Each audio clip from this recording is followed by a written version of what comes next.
As Ferguson, Missouri continues to grapple with the shooting death of Michael Brown by a police officer, another family and community is mourning a similar loss of yet another unarmed young black man. We've had our own Michael Brown, Ezell Ford, gunned down right here. My son was a good kid. Neighbors say 25-year-old Ezell Ford was well known in the South Los Angeles community. Everybody in the neighborhood took care of Ezell Ford. An undercurrent of police mistrust has boiled over here before, the LA riots in 1992. Some residents are again on edge. They're in fear of the police department. It was just after 8 p.m. on August 11th when two officers from the Los Angeles Police Department confronted Ford as he was walking in his neighborhood.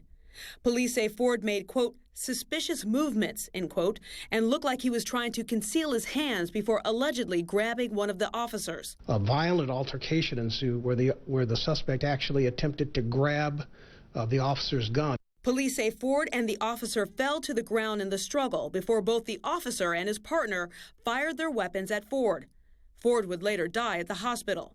But Ashanti Harris, who allegedly witnessed the situation unfold from his apartment, saw things differently. The police jumped out on him with the guns drawn out. He put his hands up. They wrestled him down to the ground. One shot went off, and then 2 seconds went by, and another shot went off. And then the other officer told him to shoot him again. Another officer, and he shot him again in the back while he was on the ground. He couldn't fight back. Two big cops are on top of him. They let Ezell die.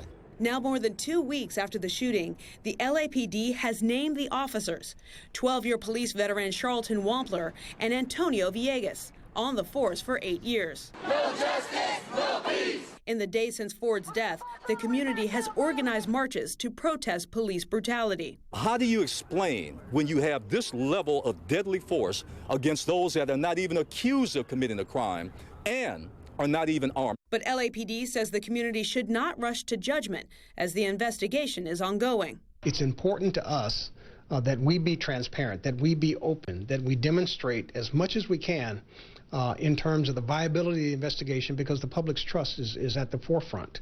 Justice.